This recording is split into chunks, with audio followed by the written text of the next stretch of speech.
नमस्कार, खबरों की खबर में आपका स्वागत है। पाकिस्तान में सैन्य तख्ता पलट फिर से होने वाला है क्योंकि इमरान खान की सरकार अब गिरने वाली है और जनरल बाजवा ने इस बात का संकेत दे दिया है कि चीन के सहयोग से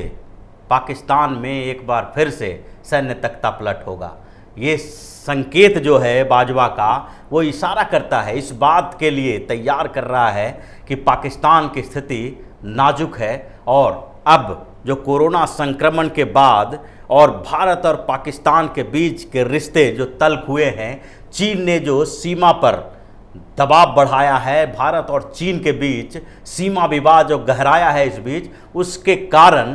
पाकिस्तान में अब वो शासन नहीं रहेगा जो पहले से चल रहा है। यानी कि एक बार फिर पाकिस्तान का लोकतंत्र खतरे में है और जनरल बाजवा फिर से तख्ता पलट की तैयारी कर रहे हैं जैसे स्थिति है, क्योंकि जनरल बाजवा ने एलओसी का दौरा किया और एलओसी के दौरे में जो संकेत दिया है बाजवा ने, वो इसी तरफ इशारा करता है क्योंकि पहले भी पाकिस्तान में ऐसे ही इशारों में लोकतंत्र को ख़त्म करने की बात करी गई थी और बाद में उसी का इम्प्लीमेंटेशन सामने आया और परवेज मुशर्रफ के रास्ते पर चलते हुए जनरल बाजवा भी कश्मीर के मसले पर ही वहाँ का तख्ता पलट करेंगे, सैन्य तख्ता पलट करेंगे। एलओसी पर जाने के बाद जब नियंत्रण रेखा के आसपास आर्मी से मिल रहे थे, वो दौरा कर रहे थे, तो उस समय जनरल बाजवा ने कश्मीर का मुद्दा उठाया। उसने कहा कि कश्मीर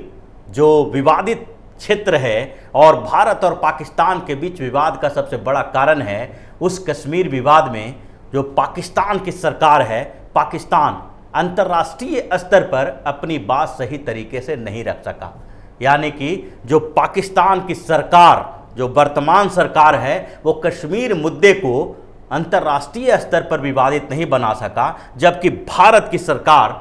कश्मीर मसले पर अपनी बात सही तरीके से अंतर्राष्ट्रीय मंचों पर रखी है और उसके कारण पाकिस्तान की स्थिति कश्मीर में कमज़ोर हो गई है। ये कहने का मतलब क्या था? बाजवा ने जो इशारा दिया है वो साफ संकेत है कि वो इमरान खान की सरकार की कमजोरियों को गिना रहे हैं और ये कमजोरी कोई इंटरनल कमजोरी नहीं है, ये कमजोरी शासन की कमजोरी है, वहाँ की सरकार की कमजोरी है। अगर आंतरिक स्थितियों की बात करते, पाकिस्तान में आलोचनाएं की बात करते, सरकार की आलोचना, कोरोना संक्रमण की बात करते, या फिर वहाँ पर जो दूसरे मसले हैं पाकिस्तान के, आर्थिक स्थिति या फिर कर्ज का मुद्दा जो है, उन चीज़ों की बात अगर की जाती है और पाकिस्तान का विपक्ष इमरान खान के खिलाफ आवाज़ उठाता है, तो ये एक अलग मसला है, क्योंकि पाकिस्तान का विपक्ष जो है पहले से भी इमरान खान को घेर रहा था और इमरान खान की नज़र जो थी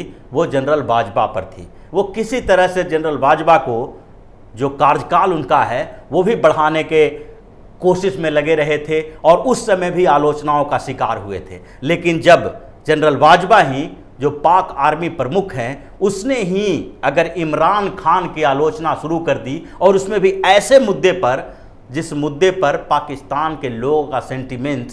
जाग जाता है, कश्मीर का मसला ऐसा है जिसका डर दिखा के पाकिस्तान में सरकार बनती है, पाकिस्तान में सैन्य तख्ता पलट होता है और बाजवा ने इसी ओर इशारा कर दिया है। बाजवा ने जो कहा कि कश्मीर में जब कश्मीर के संविधान में चेंज किया गया, भारत सरकार ने अगस्त में जम्मू और कश्मीर से विशेष राज्य का दर्जा खत्म किया, तो उस समय पाकिस्तान जो अंतर्राष्ट्रीय मंच पर कश्मीर के मुद्दे को उठा रहा था, उसमें वो कामयाब नहीं हुआ। न तो कश्मीर के मसले पर मानवाधिकार हनन के मुद्दे को उठा सका और न ही कश्मीर में जो भारत सरकार फेरबदल कर रही है उस मसले को अंतर्राष्ट्रीय मंच पर इस धमाकेदार तरीके से, दमदार तरीके से उठा सका जिससे कि पाकिस्तान की स्थिति मजबूत हो। ये पूरी की पूरी नाकामयाबी है ये लोकतांत्रिक तरीके से चुनी गई सरकार के लिए। और इमरान खान पहले यही काम कर रहे थे। इमरान खान कश्मीर मुद्दे पर पूरी दुनिया में घूम घूम कर समर्थन की अपील कर रहे थे। यूएन में भी उसने कश्मीर के मुद्दे को उठाया और केवल तुर्की और एक आध और देशों का साथ मिला, इमरान खान को और किसी देश का साथ मिला नहीं था। तो ऐसे में इमरान खान अलग थलग पड़ गए थे, वहाँ राजनीतिक आलोचना का शिकार तो हुए ही, अब जो उनके सबसे करीबी व्यक्ति माने जाते हैं, जिनके ऊपर आरोप लगता है कि ये इमरान खान जो हैं पाकिस्तान के चुने गए प्रतिनिधि नहीं है, चुने गए प्रधानमंत्री नहीं है, बल्कि सेलेक्ट किए हुए प्रधानमंत्री हैं। और ये जो सेलेक्ट किए हुए प्रधानमंत्री हैं वो आर्मी द्वारा सेलेक्ट किए गए हैं। सरकार को जनता ने मत देकर चुना नहीं है, बल्कि इसको आर्मी ने बनाया है। उनके ऊपर वोटों में धांधली का भी आरोप लगता रहा है, लेकिन सारे आरोप जो उनके ऊपर लग रहे थे उस पर जनरल बाजवा किसी न किसी तरह से ढाक पोत कर रहे थे, उसको बैलेंस करने की कोशिश में लगा हुआ था, क्योंकि जनरल बाजवा यानी कि पाकिस्तान की आर्मी का सहयोग इमरान खान को मिल रहा था। लेकिन अब स्थितियां बदल गई है। जो पूरी परिस्थिति है वो उसी तरफ इशारा करता है जिस समय 1999 में परवेज मुशर्रफ ने नवाज शरीफ की सरकार का तख्ता पलट किया था। उस समय को ध्यान में रखिए, जब कश्मीर के मुद्दे को विवादित बनाने के बाद जनरल मुशर्रफ करगिल में अटैक की तैयारी कर रहे थे, और उस समय नवाज शरीफ जो प्रधानमंत्री थे उनको अंधेरे में रखा गया था। जनरल मुशर्रफ उस समय तैयारी में लगे हुए थे भारत पर आक्रमण करने की, और प्रधानमंत्री को इसके बारे में कुछ जानकारी नहीं थी। वो पूरी पृष्ठभूमि तैयार कर रहे थे। वो कश्मीर और भारत और पाकिस्तान के बीच का ऐसा मसला है जिसको अगर उभार दिया जाए तो उसके बाद पाकिस्तान की जनता किसी भी शासन को स्वीकार कर सकती है। और इसी का फ़ायदा जनरल मुशर्रफ ने उठाया था और फिर अपने खिलाफ कॉन्स्पिरेसी का मामला आगे बढ़ाया कि जब वो श्रीलंका से आ रहे थे लौट के पाकिस्तान, तो उस समय उन्हें किडनैप करने का षड्यंत्र नवाज शरीफ ने रचा था। ऐसा परवेज मुशर्रफ ने, जो उनकी कॉन्स्पिरेसी थ्योरी थी, उसमें उन्होंने ऐसा ही आरोप लगाया प्रधानमंत्री के ऊपर, और उसके बाद नवाज शरीफ को गिरफ्तार कर लिया गया। उसके बाद उनको निर्वासित कर दिया गया, वहाँ से भगा दिया गया, और परवेज मुशर्रफ आर्मी चीफ जो थे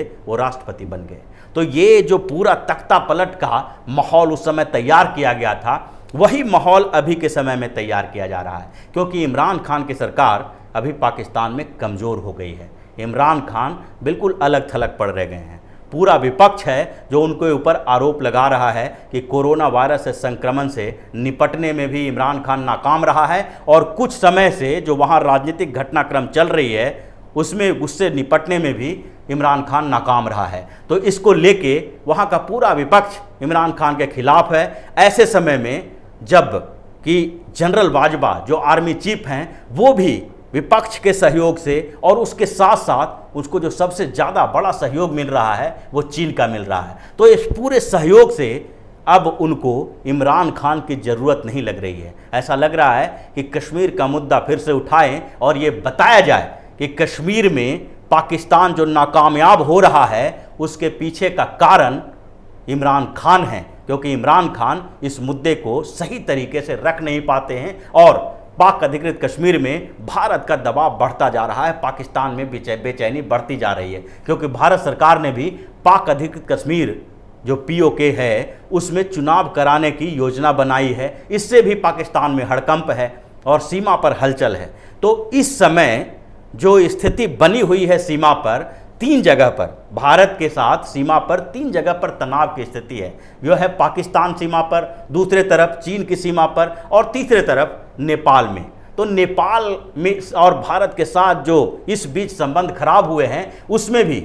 जो भारतीय सेना प्रमुख हैं उन्होंने कह दिया था कि नेपाल चीन के इशारे पर नाच रहा है। उनका संकेत चीन की तरफ था स्पष्ट रूप से, जिसका विरोध भी नेपाल ने किया कि भारत ने इस तरह का बयान देकर नेपाल की स्वतंत्रता को चुनौती दी है। लेकिन भारत का इशारा स्पष्ट था कि चीन के इशारों पर ही नेपाल नाच रहा है। दूसरी तरफ पाकिस्तान में भी जो सीमा पर हलचल चल रही है उसमें भी चीन है जो इसको एक्टिव करने की कोशिश में लगा हुआ है। लेकिन चीन को अब लगने लगा है कि जो वहाँ की चुनी हुई सरकार है, यानी कि लोकतांत्रिक तरीके से जो सरकार आई है इमरान खान की, वो सरकार चीन की उतनी मदद नहीं कर सकती है जितनी की मदद एक सैन्य शासक कर सकता है। इस बात के चीन को जानकारी है और चीन इसी बात का फ़ायदा उठा रहा है। वो सोच रहा है कि जो उनके प्रोजेक्ट कुछ अटके पड़े हैं और जो पाकिस्तान में इस बीच बिजली घोटाले को लेकर चीन के ऊपर आरोप लगाया गया, विपक्ष और सत्ता पक्ष के बीच जो तनातनी चल रही है, तो ऐसी स्थिति में लोकतांत्रिक सरकार है वो किसी तरह से चीन को उतनी मदद नहीं कर सकती है जितना कि एक सैन्य शासक कर सकता है। और इसलिए चीन ने भी जनरल बाजवा को बैकडोर से सपोर्ट करना शुरू कर दिया है। और इसलिए जनरल बाजवा ने कश्मीर के मुद्दे को उठाकर एक इशारा दिया है कि अब पाकिस्तान में जल्दी ही तख्ता पलट होगा, सैन्य तख्ता पलट होगा और इमरान खान की सरकार गिर जाएगी।